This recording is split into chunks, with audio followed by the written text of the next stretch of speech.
Pourquoi tu t'auto-sabotes? C'est la question à laquelle on va répondre aujourd'hui. Hello, moi c'est Diaba, coach en intelligence émotionnelle et sur ma page je t'aide à améliorer ton rapport à tes émotions et au reste du monde parce qu'on n'a pas tous eu la chance de le faire dans les meilleures conditions mais que c'est jamais trop tard pour s'y mettre. Alors aujourd'hui on va parler d'auto-sabotage.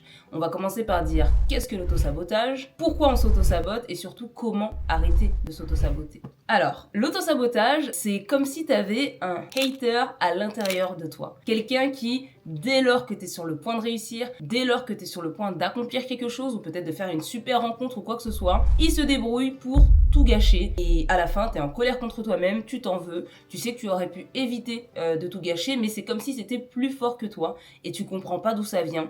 Et tu te rends juste compte que ça se produit à chaque fois, mais tu sais pas comment faire pour t'arrêter. Si c'est ton cas, reste jusqu'à la fin de la vidéo. Je vais te donner de précieux conseils en fin de vidéo pour apprendre à en finir avec l'auto-sabotage. N'hésite pas à liker, à me faire savoir en commentaire si tu es concerné et à partager cette vidéo aussi si tu connais des personnes qui peuvent être concernées par cette problématique. Alors, l'auto-sabotage, sache que déjà, il survient pas pour te pourrir la vie. C'est difficile à y croire, mais l'auto-sabotage, en fait, il est même là pour te protéger. Il se peut qu'en grandissant, il y ait une partie de toi qui ait appris, malgré elle, à survivre dans des environnements qu'elle a perçus comme étant hostiles. Et peut-être que cette partie de toi, elle a compris que pour se protéger, il fallait qu'elle ait certains comportements. Je vais donner un petit exemple. Si jamais, par exemple, quand tu étais à l'école maternelle ou en primaire, tu avais l'habitude de t'exprimer, tu t'exprimais super bien et tu t'amusais, tu étais vraiment plein ou pleine de vie, et ça t'a coûté peut-être des moqueries, peut-être même de l'hostilité venant de tes camarades de classe, peut-être même de la violence, ou d'autres situations qui ont pu vraiment te mettre en danger. Peut-être que pour ta survie à ce moment-là, il y a une partie de toi qui s'est dit,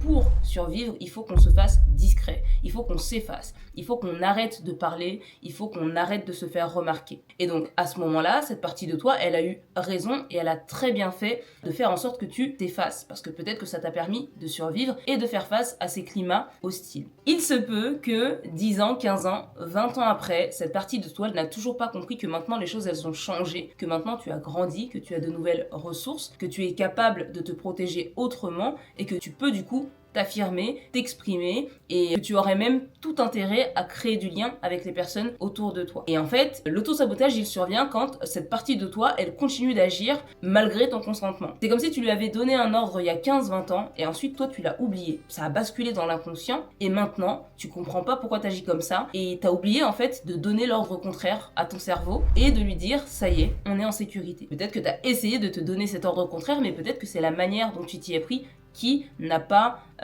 été la plus pertinente. On va revenir dessus sur la fin. Tu l'auras compris, l'autosabotage, il est là souvent pour te protéger. Par exemple, quand tu es sur le point de réussir et qu'à l'intérieur de toi, il y a une alarme qui s'allume et qui se dit « la réussite, c'est dangereux parce qu'on risque de briller, parce qu'on risque d'attirer les jaloux ou les envieux ou les personnes qui peuvent vouloir nous nuire », automatiquement, dès lors que tu vas t'approcher de l'idée même de briller, il y aura une partie de toi qui va se débrouiller pour éteindre le feu. Et donc, je sais que c'est pas facile, mais il faut avant tout faire preuve de gratitude vis-à-vis de cette part de toi qui n'a que pour seul but de te protéger et de te préserver. Maintenant que tu sais qu'est-ce que l'autosabotage et pourquoi il survient, je vais te donner 3 astuces pour apprendre à t'en défaire. La première chose que je t'invite à faire, c'est de te parler avec bienveillance. Parle-toi avec douceur. Parce qu'en fait, quand on s'auto-sabote, on a souvent cette tendance à être très dur envers soi-même et se dire « Oh là là, mais t'es bête ou quoi ? Oh là là, mais je suis bête. Oh, mais qu'est-ce que je suis ceci ? Oh, mais qu'est-ce que je suis cela ?» Je vais éviter du coup d'avoir recours à des injures.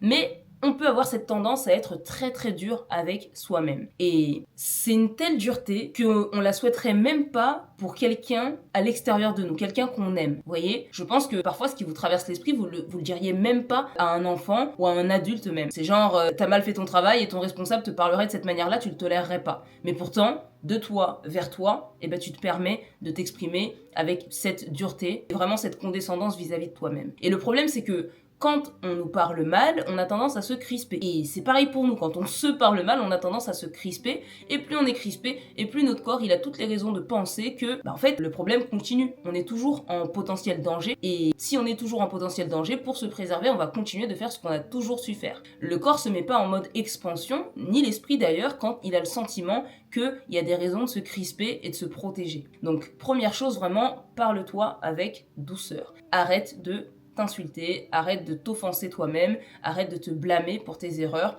On a tous une version de nous à laquelle on aspire, une version de nous qui est meilleure à laquelle on aspire. On a des objectifs à atteindre, on peut aussi les atteindre en douceur. On n'est pas obligé d'être un tyran envers nous-mêmes pour pouvoir atteindre ces objectifs. Deuxième conseil que je peux te donner pour arrêter de t'auto-saboter, c'est de ralentir. Ralentir, pourquoi? Parce qu'en fait, en ralentissant, on va justement parler à notre cerveau. Et là, c'est vraiment de l'ordre du système nerveux. On va aller faire comprendre à notre cerveau, en fait, qu'on n'est pas en danger, que tout va bien.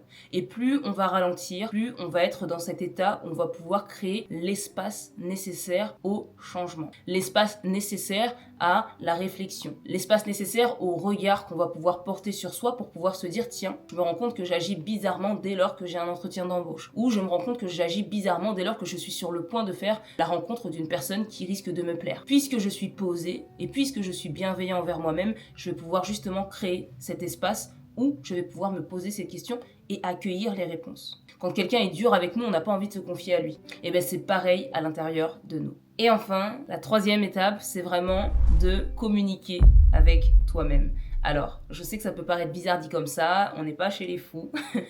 Mais c'est important d'apprendre à communiquer avec soi-même et plus particulièrement la partie de nous qui est toujours inquiète et qui continue de chercher à nous protéger.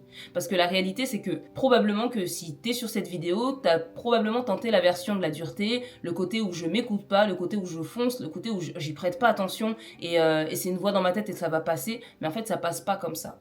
Et puisque ça passe pas comme ça, il faut changer de technique, il faut changer d'approche. Et donc avec douceur, l'idée c'est vraiment de se dire, je vais arrêter d'être dur, je vais me poser, je vais créer de l'espace, et enfin je vais comprendre pourquoi à l'intérieur de moi, il y a une partie de moi qui est persuadée que je suis en danger dès lors que je m'apprête à faire quelque chose de grand. Et sur cette partie-là, n'hésitez pas à vous faire accompagner par des professionnels de l'accompagnement, que ce soit des coachs, que ce soit des thérapeutes, des psychologues.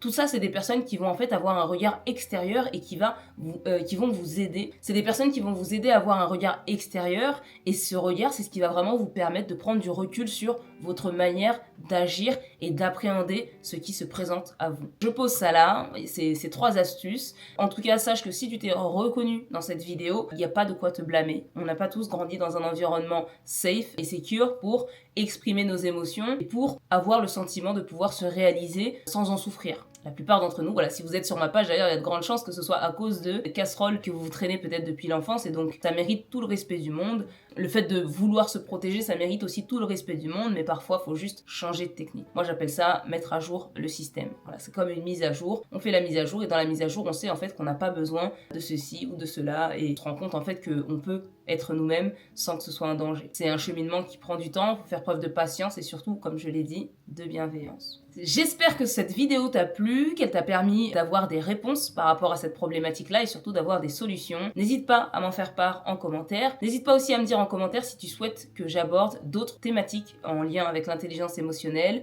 Et moi, je te dis à bientôt pour une prochaine vidéo.